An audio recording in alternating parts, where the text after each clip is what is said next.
right here is a quick little review over the DeathAdder Essential.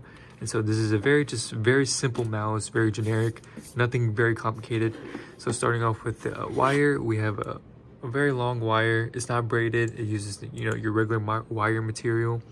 Plugs in by USB, and then you have 2 side buttons.